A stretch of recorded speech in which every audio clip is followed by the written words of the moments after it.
ഷിരൂരിലെ അതിസങ്കീർണമായ രക്ഷാപ്രവർത്തനം നമ്മുടെ അധികാരികളുടെ കണ്ണ് തുറപ്പിക്കും. അങ്ങനെയാണെങ്കിൽ പ്രഥമ പരിഗണന നമ്മൾ കൊടുക്കേണ്ടത് എവിടെയാണ്? അങ്ങനെ ഒരു സ്ഥലമാണ് ഞാൻ പരിചയപ്പെടുന്നത്, പാലക്കാട് വടക്കഞ്ചേരി. ഏത് നിമിഷവും വാഹനങ്ങളുടെ മുകളിലേക്ക് ഇടിഞ്ഞു വീഴാവുന്ന അവസ്ഥയിലാണ് റോഡിന് സമീപത്തെ വൻകൂനകൾ. ദേശീയപാത നിർമ്മാണം അശാസ്ത്രീയമെന്നാണ് ഇവിടുത്തെ നാട്ടുകാർ വിളിച്ചു പറയുന്നത്.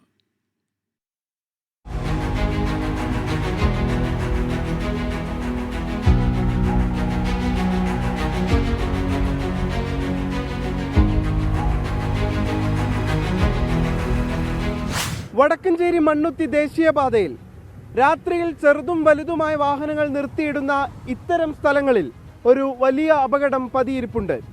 മറ്റ് സംസ്ഥാനങ്ങളിൽ നിന്നടക്കമെത്തുന്ന ഡ്രൈവർമാർക്ക് ഇവിടുത്തെ അപകടക്കൂനകൾ തിരിച്ചറിയാനാകുന്നില്ല. പന്നിയങ്കര ടോൾ പ്ലാസ പ്രദേശം മുതൽ കുതിരാൻ വരെ നിരവധിയിടങ്ങൾ ഇങ്ങനെ മണ്ണിടിച്ചിൽ സാധ്യതയുള്ള ഭാഗങ്ങൾ.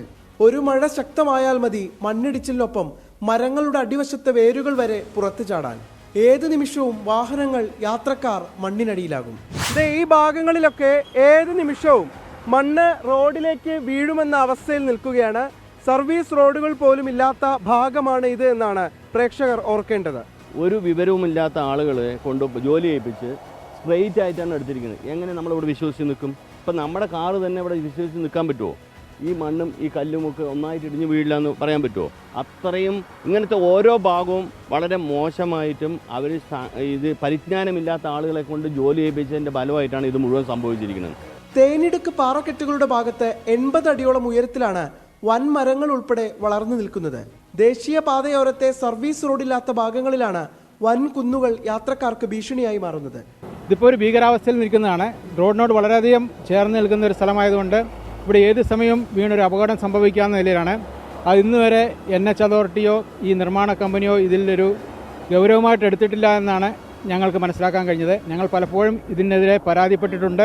എന്നിട്ടും അവരിതുവരെയായിട്ടും NH അതോറിറ്റി ഈ കാര്യം ഗൗരവമായി എടുത്തിട്ടില്ല. രാത്രികാലങ്ങളിൽ മണ്ണിടിച്ചിൽ ഭീഷണി അറിയാതെയാണ് മറ്റ് സംസ്ഥാനങ്ങളിൽ നിന്ന് വരുന്ന ലോറികൾ ഉൾപ്പെടെ വിശ്രമിക്കാനായി ഈ ഭാഗങ്ങളിൽ കാത്തുകിടക്കുന്നത്. ദേശീയപാത അതോറിറ്റിയുടെ അനാസ്ഥ മൂലം വലിയ ദുരന്തങ്ങൾക്ക് സാക്ഷ്യം വഹിക്കേണ്ടി വരുമോ എന്ന ആശങ്കയിലാണ് പ്രദേശവാസികൾ. മറ്റൊരു ഷിരൂർ നമ്മുടെ നാട്ടിലും ആവർത്തിക്കപ്പെടാതിരിക്കാൻ അധികൃതർ ഉണർന്നു പ്രവർത്തിക്കണം. ഒരു അപകടമുണ്ടായ ശേഷമാകരുത് ഇടപെടൽ നടത്തേണ്ടത്. ശ്യാംബാലുവിനൊപ്പം നിഖിൽ പ്രമേഷ്, 24 പാലക്കാട്.